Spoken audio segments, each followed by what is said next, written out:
Olá a todos, sejam bem-vindos. Hoje estou acompanhado por Einar Tangen, pesquisador sênior do Instituto Taihe, que também é presidente da Asia Narratives. Então, seja bem-vindo de volta. É sempre um prazer tê-lo no programa. Verdadeiro escoling. Mój sekretariat skoczyć, Brimpet. Sim, eu estava tentando entender como restringir o assunto porque há muitas coisas acontecendo. Mas acho que o básico é que as guerras comerciais continuam mudando.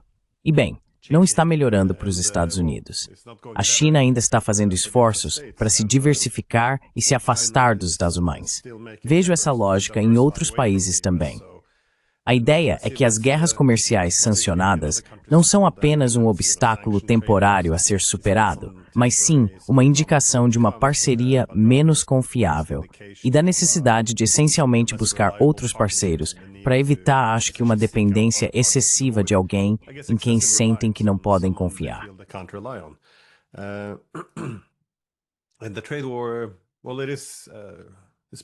E a guerra comercial? Bem, está um pouco estranha agora. Os Estados Unidos deixaram muito claros seus objetivos: impedir a ascensão da China, prejudicar seu setor de tecnologia e até falar abertamente sobre a possibilidade de um conflito militar futuro, inclusive já proibindo o uso da Huawei em qualquer lugar do mundo. No entanto, vemos a China respondendo ao limitar o acesso dos Estados Unidos a minerais de terras raras. E todas as reações são como se isso fosse completamente ilegítimo, como ousam. Então, como você vê o desenvolvimento da guerra comercial?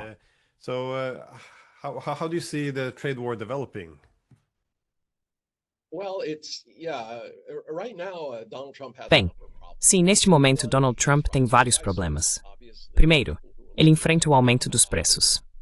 Obviamente, as pessoas que o elegeram queriam que ele controlasse os preços, e isso não é bom. Ele também tem questões envolvendo Musk. Ele dobrou sua fortuna pessoal desde que se tornou presidente. Ele aceitou o avião de 400 bilhões de dólares. Realmente, há muita coisa acontecendo. Mas ele também tem algo importante vindo este ano. Basicamente, até o final de 2025, os Estados Unidos terão que refinanciar mais de 9 trilhões de dólares. E isso realmente está assustando ele, Biden e o resto.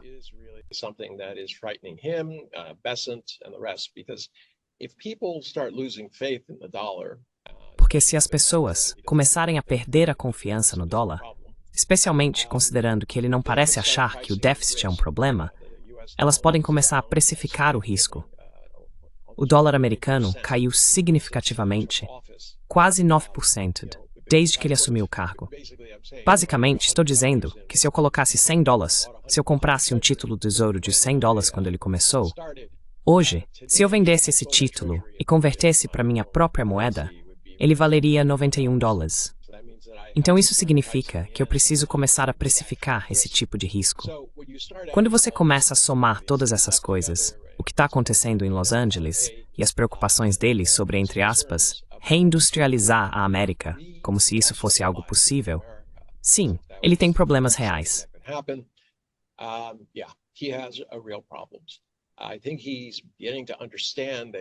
Acho que ele está começando a entender que não é ele quem dita as regras. A China tem, você sabe, as cartas estão na mesa. Eu não sei como dizer isso, Glenn. Todo mundo sabia que a China detinha 90% do comércio de terras raras. Não é como se fosse, sabe? A gente não sabia disso. Todo mundo sempre soube. Na verdade, isso já foi discutido e mencionado muitas vezes. Mas essa ideia de que, como você disse, bem, vamos entrar numa guerra armada com vocês. Vamos atacar suas empresas. Vamos expulsar seus estudantes do nosso país.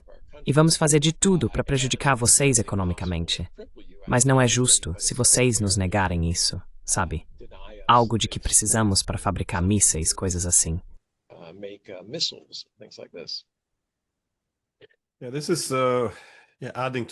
Sim, isso só aumenta as complexidades ao começar a falar em guerra com a China. Então, bem, se você quer munição e mísseis suficientes, precisa de alguns minerais de terras raras, como antimônio, mas você precisa disso da China.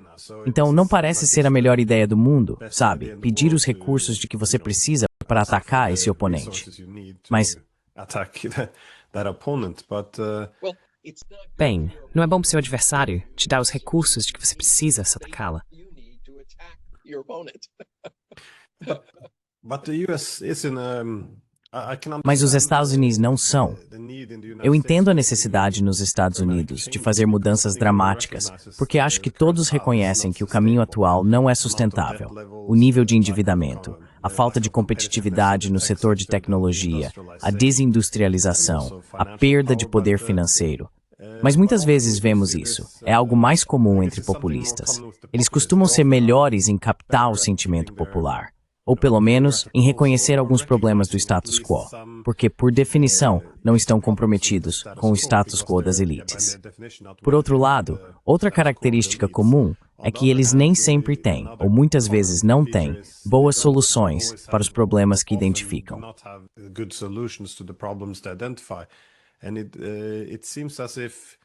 E parece que ele está tentando fazer um pouco demais ao mesmo tempo. Ou seja, tarifas para o mundo todo, reorganizando todas as relações internas, deportando todos os imigrantes ilegais, promovendo a democracia, reorganizando as relações com todas as grandes potências, incluindo guerra e, você sabe, ajudando em genocídios. É só que isso poderia ser feito de uma maneira muito diferente.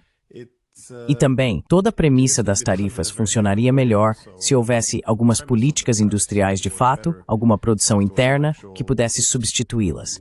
Tudo isso parece muito desorganizado, todo o procedimento aqui.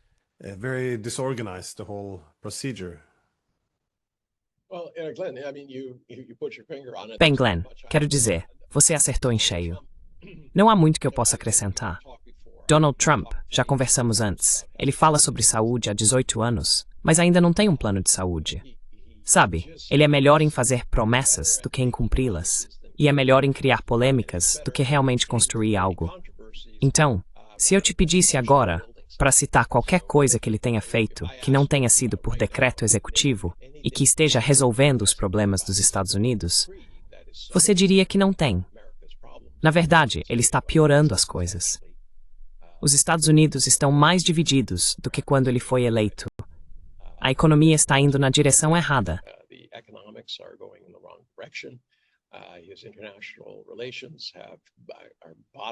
As relações internacionais dele estão indo por água abaixo. Simplesmente não há boas notícias. E a reação dele a isso não é enfrentar o problema, nem apresentar um plano, mas lançar mais do que eu chamo de coelhos brancos.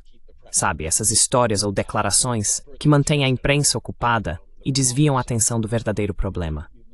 Então veja o que está acontecendo em Los Angeles. Era uma manifestação relativamente pacífica no início. Ele agravou a situação, tanto na retórica quanto ao enviar. Agora são 4.700 militares, 4.000 da Guarda Nacional e 700 fuzileiros navais da ativa. Isso é ilegal. É injustificável.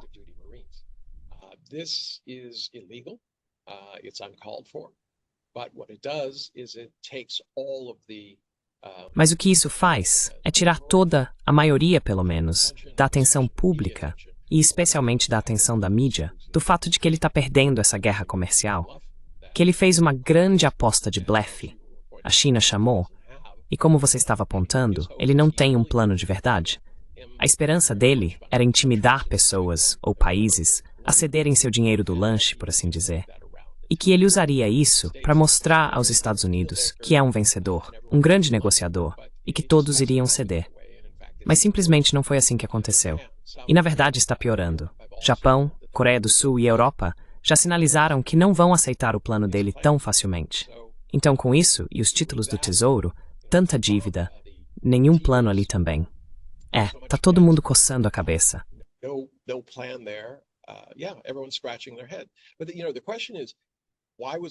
Mas a questão é, por que ele foi eleito uma segunda vez? Quero dizer, infelizmente isso não é diferente do que aconteceu durante o primeiro mandato dele. Ele estava fazendo exatamente a mesma coisa. Todo dia, um novo decreto ou declaração absurda, seja o que for. A diferença é que, naquela época, havia alguns adultos na sala que diziam: "Ei, escuta, você não pode fazer isso é ilegal." Ou então diziam: "Olha, se você fizer isso, haverá consequências." Agora ele está cercado de pessoas que, não importa o que ele diga, só respondem: isso é a melhor coisa do mundo." Eles não consideram as consequências de jeito nenhum.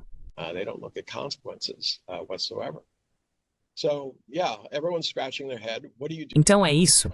Todo mundo está coçando a cabeça. O que fazer com Donald Trump pelos próximos 3 anos e meio? E acho que a resposta da China é muito simples. Eles dizem, vamos tentar colocá-lo em algum tipo de acordo de segunda fase, onde se ele não cumprir suas promessas, basicamente o comércio para e ele fica numa posição muito difícil, exatamente onde está agora.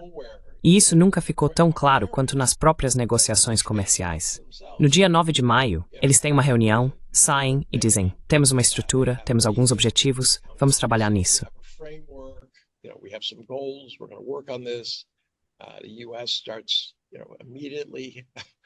Os azuis começam, você sabe, imediatamente atacando a Huawei, estudantes chineses, e dizendo, sabe, que temos mais controles de exportação ou ameaças.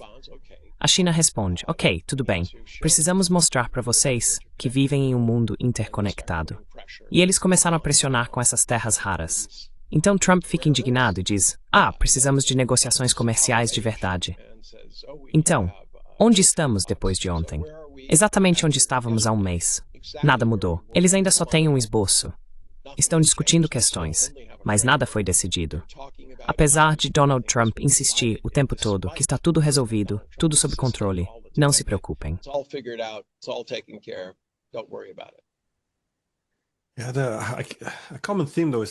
Um tema comum, porém, é essa pressão máxima. E eu acho que há confiança demais na ideia de que não é possível se diversificar em relação aos Estados Unidos ou viver sem os Estados Unidos. Então, se você tem o país mais poderoso, eles exercem a máxima pressão. A suposição parece ser que enquanto você jogar duro, os outros terão que se alinhar. E isso me faz lembrar um pouco da crise financeira global de 2008 e 2009, porque naquele momento havia um tema comum tanto entre os chineses quanto entre os russos, de que isso não é sustentável.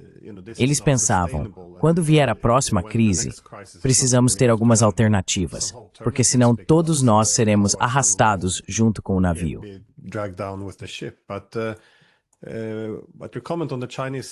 Mas seu comentário sobre os chineses é interessante, porque parece que Trump está usando muitas dessas tarifas e tudo mais para tentar um grande acordo, enquanto os chineses parecem mais preocupados em não ceder à pressão. E eu realmente penso às vezes em uma frase atribuída a Napoleão. Ele disse, não interrompa seu inimigo quando ele está cometendo um erro. Então parece que eles podem simplesmente recuar e... Mas, por outro lado, a China também não quer que os Estados Unidos entrem em apuros demais, porque isso não seria bom para ninguém. Mas o que você faz em uma situação como essa, se estiver do lado chinês?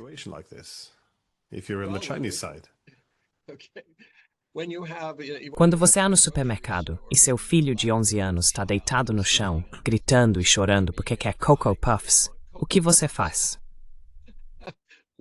Parece Famern.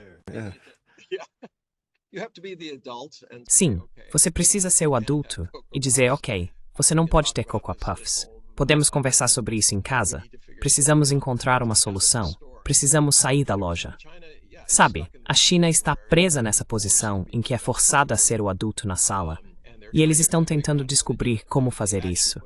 Eles realmente exerceram uma pressão muito suave em relação às terras raras. Isso serve como um lembrete para o governo Trump de que, como eu disse, você vive num mundo conectado. Essa ideia de que você controla tudo é um absurdo. Simplesmente não funciona. Ninguém acredita nisso, muito menos em Washington. Quero dizer, o secretário de Estado disse, não vivemos mais em um mundo unipolar. Bem, ele parece entender. Acho que o Trump não entende. Então quero dizer, o grande acordo não vai ser o que o Trump quer.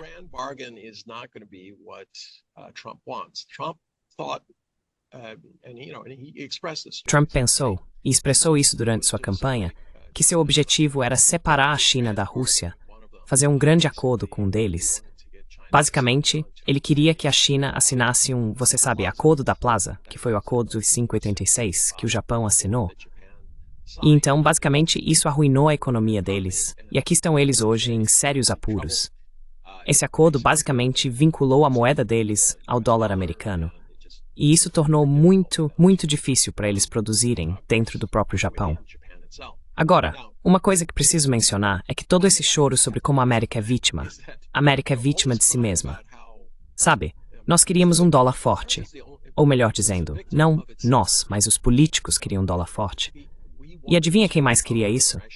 Wall Street. Politicians wanted a strong dollar, and guess who else wanted it? Wall Street. And they kept the dollar strong because they equated that with strength. But E eles mantiveram o dólar forte porque associavam isso à força. Mas sabiam que o custo de manter um dólar forte é que sua indústria manufatureira se torna não competitiva. Fica muito cara. Seus preços ficam altos porque o dólar está forte. Você exporta a preços muito elevados. Então isso foi algo que Washington aceitou como troca.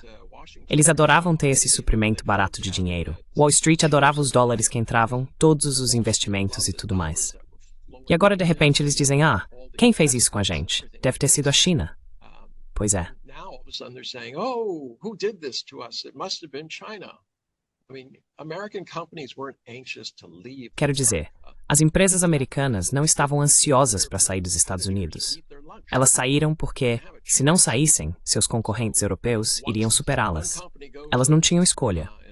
Então, sabe, uma vez que uma empresa vai para fora e estabelece uma base de custos mais baixa para seus produtos ou serviços, você ou responde de forma competitiva fazendo o mesmo, ou encontra outra solução.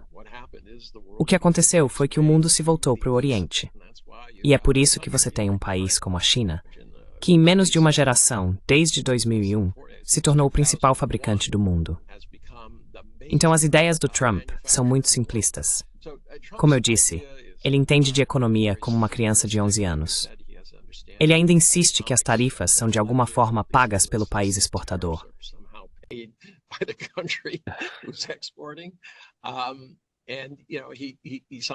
ele de alguma forma acredita que pode fechar esse grande acordo. É como, veja o que aconteceu com Kim Jong-un na Coreia do Norte. Certo? Ele dizia para todo mundo, eu vou fazer o acordo. É lindo. Temos todas essas cartas de amor indo e voltando.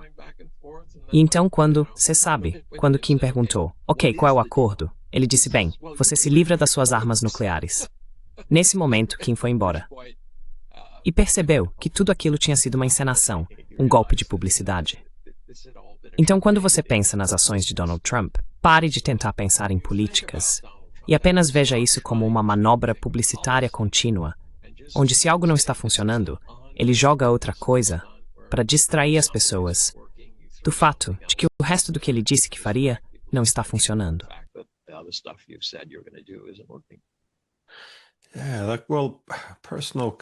Sim, bem, conexões pessoais, e acho que o carisma dele podem ser importantes para abrir oportunidades. Eu gosto do fato de que ele foi o único que conversou com os norte-coreanos, de que toda a ideia de não conversar com seu oponente é questionada. Mas como você disse, tem que haver algum resultado no final disso. E novamente, se você quisesse que os norte-coreanos desistissem de suas armas nucleares, o que exatamente eles ganhariam com isso? Mais uma vez, não temos muita liberdade para falar sobre isso, pelo menos na Europa, mas nossos oponentes têm preocupações de segurança.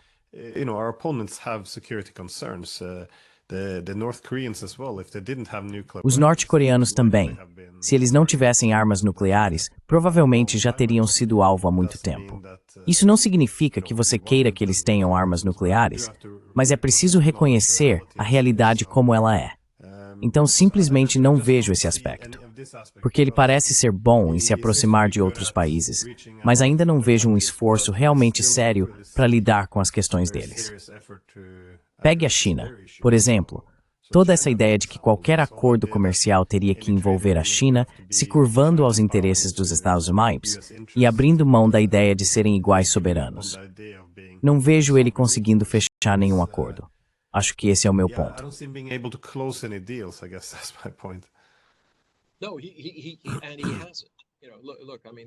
Não, e ele não fez isso. Veja, quero dizer, o único acordo que ele tem até agora, e nem é um acordo porque eles não finalizaram nenhuma parte realmente substancial, é com o Reino Unido.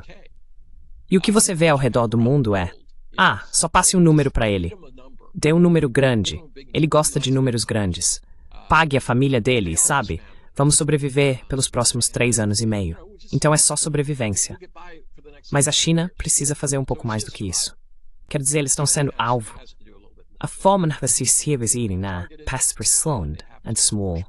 Nós temos coisas precisam.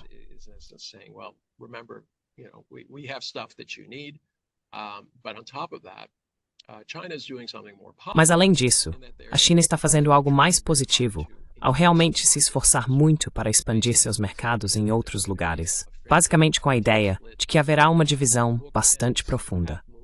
Os extremos mudaram. Mesmo quando Donald Trump saiu, como vimos com Biden, a política comercial não mudou de verdade. Pode não ser tão dramática sob um democrata, mas certamente seguirá na mesma direção. Ou seja, eles estão tentando reduzir sua dependência de mercados tradicionais como os Estados Unidos, estão mitigando riscos geopolíticos decorrentes das tensões políticas e das guerras comerciais.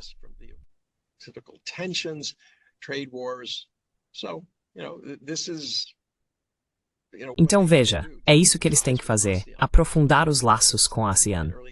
No início de 2025, isso representava 16,6% do comércio total da China, e o comércio bilateral cresceu 20,8% só em abril de 2025. Quero dizer, esse é um bom exemplo de como as coisas funcionam. Agora, parte desse comércio, para ser honesto, é comércio indireto. Basicamente, são produtos chineses enviados para países do Sudeste Asiático, e eles podem não fazer nada, ou fazer muito pouco, e depois reexportam como se tivessem sido produzidos em seus próprios países. Isso é para evitar tarifas e coisas do tipo.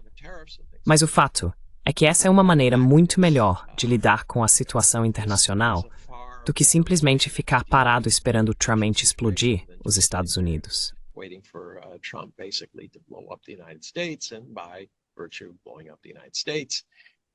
E ao praticamente destruir os Estados Unidos, ele vai impactar o mundo todo. Estamos caminhando para uma recessão. A questão é, isso vai virar uma depressão. E você pode ver isso nos números de emprego. Nada está indo como antes. Quero dizer, sabe, a OCDE reduziu a previsão de crescimento dos Estados Unidos de 2,6 para 1,8. Isso é um número grande, muito grande. É enorme. E isso aconteceu por causa das tarifas do Donald Trump e coisas desse tipo. Tudo está indo na direção errada. A única pessoa que parece não perceber isso é o Donald Trump.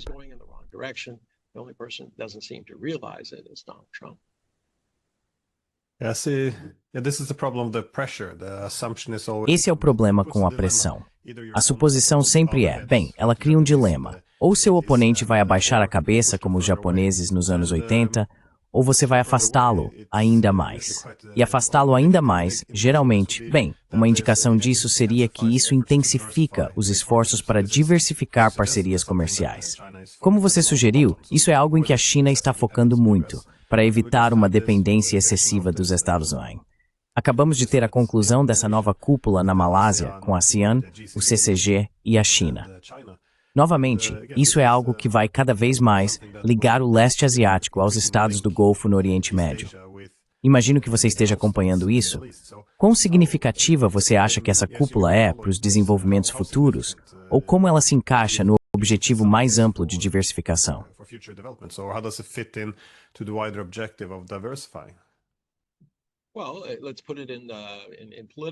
Bem, vamos colocar em termos políticos. Faz sentido para o Oriente Médio diversificar.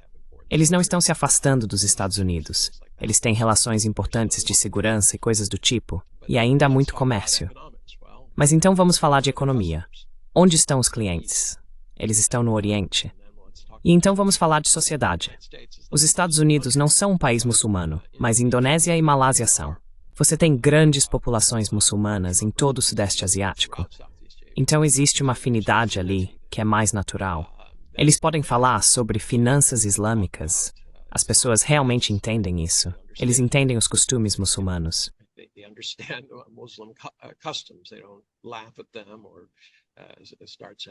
Eles não riem deles, nem começam a dizer que é algo desumano, algo contra as pessoas, ou que de alguma forma é antinatural. Então há muitos motivos. Mas você sabe, no fim das contas, o principal motivo é que o mundo está se separando. Os Estados Unidos disseram, vamos seguir sozinhos. Você não ataca 180 países de uma vez e acha que de alguma forma está unindo o mundo. Quero dizer, sim, é uma atitude de valentão, mas ninguém vai gostar de você. Eles podem cooperar se forem forçados, mas vão se lembrar disso. E assim que tiverem a chance, quando surgir uma oportunidade, vão fugir.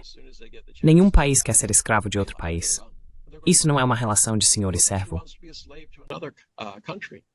This is not a lord and master thing. The days of colonialism. Os tempos do colonialismo deveriam ter acabado.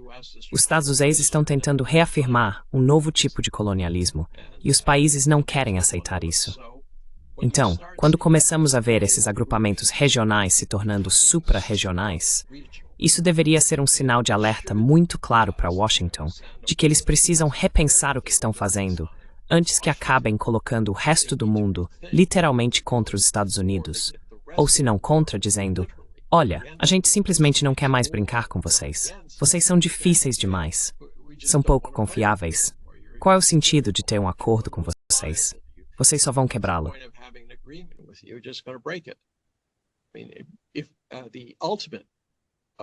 O exemplo máximo disso seria se 3/4 dos países na OMC, a Organização Mundial do Comércio, votassem para expulsar os Estados Unidos e dissessem: ok, vamos reformar a OMC.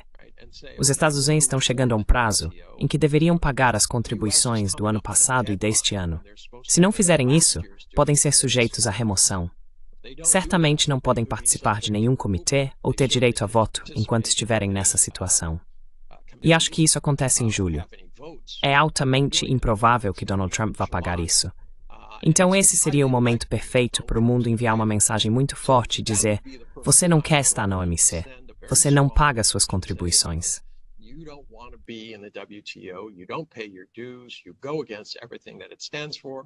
Você vai contra tudo o que ela representa. Você está fora. E então seria possível fazer uma reforma significativa na OMC, coisas que são extremamente necessárias. A OMC começou há muito tempo, e como você sabe, a dinâmica do mundo mudou. Existem novos motores econômicos completamente diferentes, especialmente quando se trata da economia digital, e a OMC foi criada muito antes disso. Então eles precisam de mudanças, mas os Estados Unidos estão impedindo isso. Eles estão impedindo a nomeação desses juízes de apelação. E, portanto, como não há juízes de apelação, se você quiser recorrer, basicamente você diz que não houve decisão final. Bem, para que a OMC foi criada? Well, what was the WTO created for? To create final judgments between countries. Para criar julgamentos finais entre países que concordam em seguir as regras da OMC. Os Estados, em essência, disseram: vou pegar minha bola e ir embora. Tudo bem, então deixe. Acho que o mundo estaria em uma posição muito melhor assim que alguém racional voltasse à Casa Branca e dissesse: ok, queremos participar, queremos algumas mudanças, e o resto do mundo diria: desculpe, você perdeu essa chance. Se quiser participar, entre nos termos que estão aí. Você não dita como essa organização vai funcionar, porque, francamente, vocês têm agido de má fé. E não é só desde o governo Obama. Isso é de longo prazo. Temos visto esse tipo de situação evoluir. Então, em algum momento vai chegar a esse ponto, porque não há outra alternativa. Se os Estados Unidos não quiserem jogar, não tem como obrigar.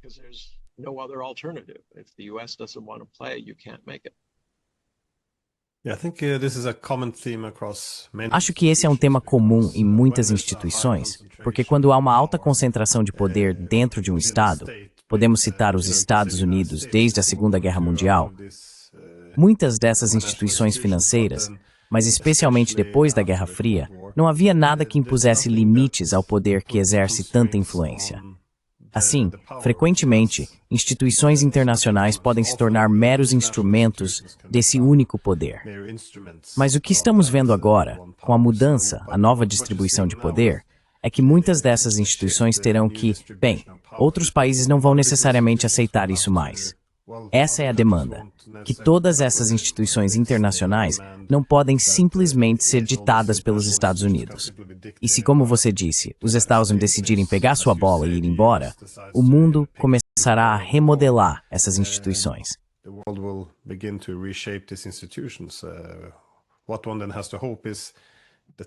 O que se deve esperar, então, é que chegue o momento em que os Estados Unidos queiram voltar a participar e que haja uma forma de acomodá-los dentro do novo formato multilateral que foi estabelecido. Mas sim, isso também me fez pensar em outra coisa que você disse.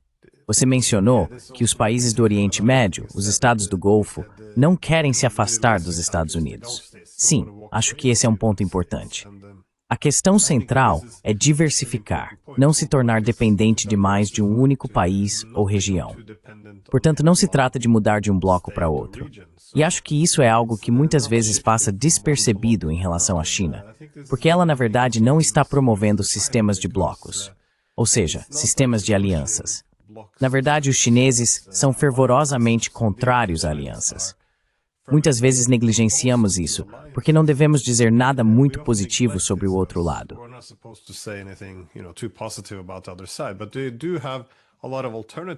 Mas eles têm muitas alternativas para construir alianças, se não militares, pelo menos outros blocos, que seriam de natureza anti-americana.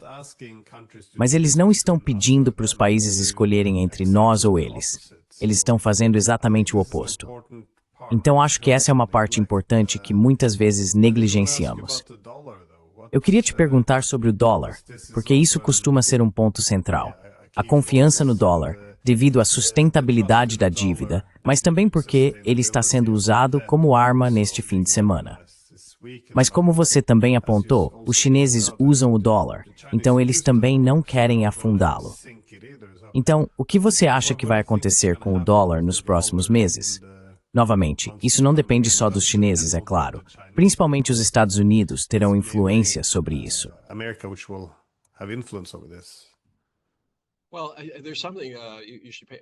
Bem, há algo a que todos que estão ouvindo deveriam prestar atenção. Pela primeira vez na história, o sistema CIPS, que é o sistema alternativo usado por China, Rússia, etc., realmente superou o volume de liquidações do SWIFT. E isso foi há 2 semanas. Você pode esperar que isso continue. O dólar está afundando lentamente. Não é uma questão de desaparecer. Ele ainda vai estar lá. É uma moeda de escolha, de oportunidade para muitos países. Mas quanto menos confiável ele for, quanto mais problemas eles tiverem com dívidas, mais pessoas vão dizer, olha, precisamos reduzir riscos. Isso não significa sair. Significa simplesmente que precisamos ter alternativas disponíveis. E você pode ver claramente que isso está acontecendo.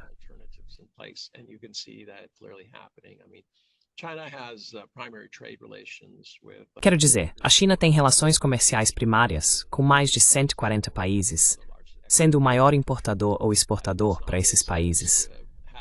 Não faz sentido usar uma moeda de terceiros que é instável, em que, por exemplo, eu compro dólares e eles valem menos amanhã. Isso não faz sentido. Não ajuda no meu comércio com esse outro grupo. Então, você está vendo uma separação gradual, mas não é um interruptor de liga e desliga. Pode haver, e isso está preocupando muita gente, eu era banqueiro especializado em títulos, que as pessoas comecem a precificar o risco em suas compras de títulos. Então, por exemplo, se eu espero uma queda de 20% no dólar e quero ganhar 5% em um título do Tesouro de 2 anos,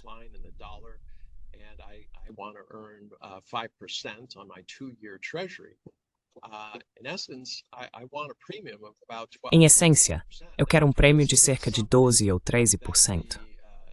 Agora, isso não é algo que o Federal Reserve possa controlar, porque são compradores externos dizendo, bem, eu não vou comprar, a menos que eu receba uma taxa em que eu acho que posso ter um retorno. E esse é um verdadeiro dilema, porque se você começar a pensar em títulos do Tesouro a 12%, isso tem que sair do orçamento dos Estados Unidos. Isso praticamente triplicaria o que os Estados Unidos pagam atualmente. No ano passado, o país pagou $1 trilhão.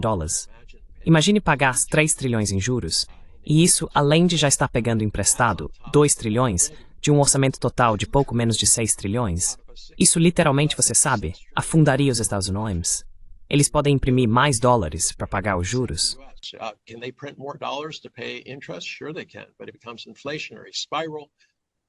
Claro, eles podem, mas isso se torna uma espiral inflacionária.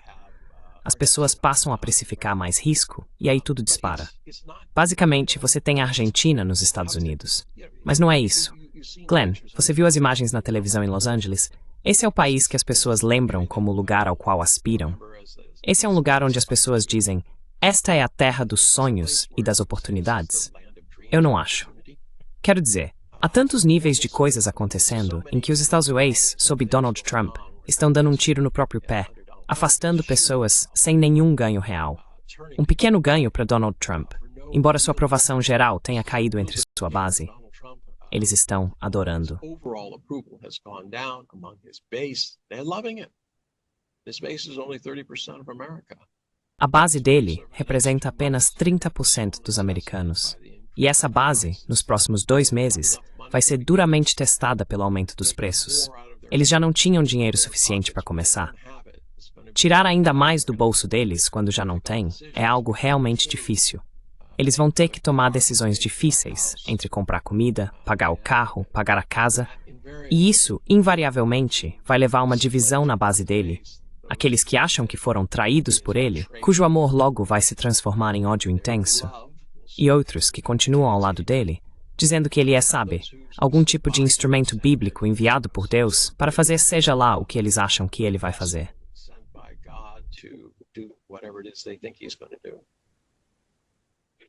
Yeah, I often think about this whole idea that Eu frequentemente penso sobre essa ideia de que os Estados Unidos poderiam estar sacrificando a República para manter o Império vivo, porque há muitas buscas por soluções rápidas. Acho que as questões maiores dizem respeito à sustentabilidade dos Estados Unidos, ocupando esse papel de destaque em termos dos custos que isso acarreta. Não apenas o custo monetário, mas também o de legitimidade. Não se trata apenas do aspecto militar. Parece que é preciso adotar uma perspectiva mais ampla sobre o que realmente pode ser alcançado. Porque existem muitas oportunidades para os Estados Unidos se eles simplesmente, acredito, reinventassem seu papel no sistema internacional. Mas isso me leva à minha última pergunta, que talvez seja um pouco ampla demais. Como você interpreta essas mudanças gerais? Quero dizer, podemos falar sobre a competição tecnológica, a mudança de poder, a falta de confiança nas instituições financeiras atuais. Mas não se trata mais apenas de uma transferência de poder do Ocidente para o Oriente. Como você entende as mudanças mais amplas no mundo? Novamente, desculpe por ser tão ambíguo ou amplo aqui. Again, sorry for being too ambiguous or wide here. No, it's very simple. The United States is isolating itself. É muito simples. Os Estados Unidos estão se isolando. Essa é a resposta para sua pergunta. E é onde Trump achou que poderia literalmente estar no topo da pirâmide e ter todos o apoiando. O que ele fez foi garantir que as pessoas não confiem nos Jesus e que sigam seus próprios caminhos. Quero dizer, lembre-se, isso vai durar apenas 3 anos e meio, espero eu, assumindo que ele não tente tomar o governo com o apoio dos militares, o que parece ser uma opção atualmente. Sabe, outra pessoa vai assumir, seja outro populista que, como você disse, faz muitas promessas que não tem capacidade de cumprir, ou alguém sério com uma visão. Tem que ser uma visão que coloque os Estados Unidos de volta no mundo. E não existe solução em que os Estados Unidos sobrevivam sozinhos.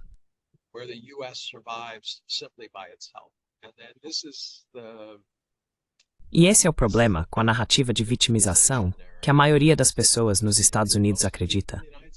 Elas acham que o país mais rico e poderoso da Terra foi, de alguma forma, vitimado por países que não conseguem nem alimentar seu próprio povo. Quero dizer, parece absurdo, mas se você conversar com as pessoas, elas dizem, sim, o Donald disse que os europeus estão nos sacaneando. Eles estão pegando nossas coisas. A China, eles estão roubando nossas coisas. Todo mundo está fazendo algo ruim contra os Estados Unidos. E isso, apesar do fato de que são os Estados Unidos que têm declarado todas essas guerras, que têm subjugado todas essas pessoas, é simplesmente inverter a realidade. E até que isso mude, até que a América diga, olha, precisamos refletir um pouco sobre o que aconteceu, entender para onde precisamos ir, e perceba que a reindustrialização não faz parte disso. Nada vai mudar. And reindustrialization is not part of it. Certain parts of reindustrialization, sure, certas partes da reindustrialização, claro, você quer fazer isso, mas os Estados Unidos precisam voltar a abraçar a economia digital. Não sei se já mencionei isso para você, mas quando Trump assumiu o cargo, para dar isenções fiscais aos ricos, ele acabou com a provisão que permitia às empresas de tecnologia deduzirem tudo o que gastavam em pesquisa e desenvolvimento. Em vez disso, elas tiveram que distribuir esses custos ao longo de 5 ou 15 anos. Adivinha o que aconteceu? Mais de 100 mil profissionais de tecnologia foram demitidos nos anos seguintes porque não fazia sentido contratar engenheiros americanos caros para fazer inovação, pesquisa e desenvolvimento. se isso podia ser feito mais barato no exterior. Quero dizer, todo mundo simplesmente disse, pronto, acabou. Foi uma decisão tomada na sala de reuniões, mas foi causada por Donald Trump. E ele deveria reverter isso.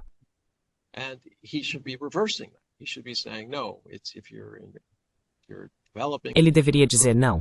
Se estamos desenvolvendo a economia digital, esse tipo de tecnologia onde podemos obter retornos com altas margens, devemos fazer isso. Devemos cooperar com outros países, tentar garantir que tenhamos mercados, não tentar prejudicar quem achamos que pode nos acompanhar. Quero dizer, houve uma grande mudança na atitude dos Estados Unidos. Em parte é arrogância, em parte é essa crença equivocada, na minha opinião, no excepcionalismo americano, e isso continua. Mas até que os Estados Unidos reflitam, não há solução que o mundo possa impor ao país. A única coisa que se pode fazer é ignorar e dizer, olha, vamos para cá, vamos continuar cooperando e nos unindo e tentar construir um mundo melhor para nós mesmos. E vocês podem pegar a bola de vocês e ir embora. Não podemos impedir que façam isso. Não importa o que façamos. Então é assim que as coisas estão. Até que os Estados Unidos mudem sua compreensão sobre seu papel, sobre as realidades de um mundo multipolar, não haverá mudança.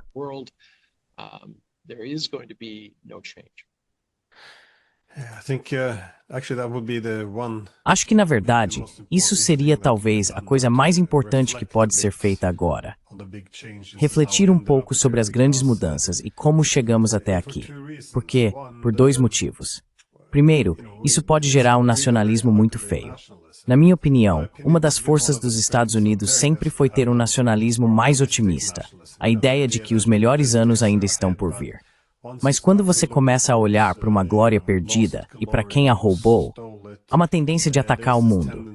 Então, os europeus nos prejudicaram, os chineses, quero dizer, todo mundo se aproveitou. Isso se torna algo muito pouco atraente, esse vitimismo e desejo de vingança.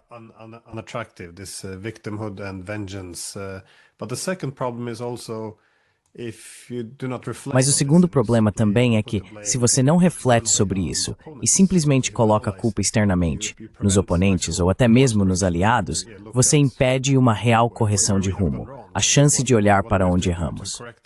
O que precisamos fazer para corrigir isso? Quais são outros caminhos?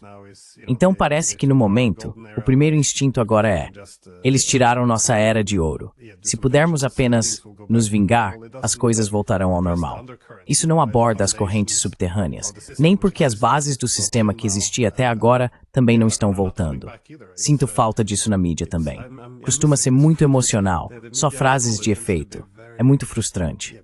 Enfim, onde as pessoas podem te encontrar e acompanhar seu trabalho?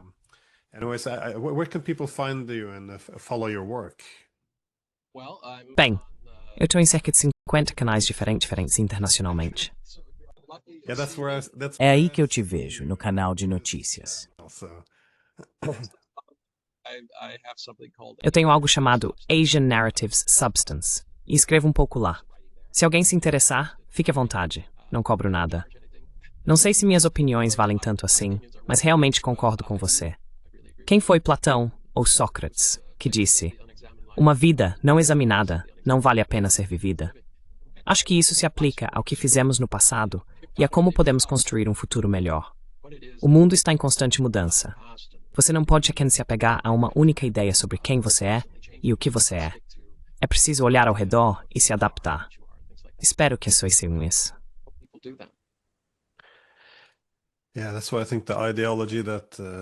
Sim, é por isso que eu acho que a ideologia que legitimou nossa hegemonia agora se tornou nosso maior inimigo, porque ela não nos permite fazer os ajustes necessários.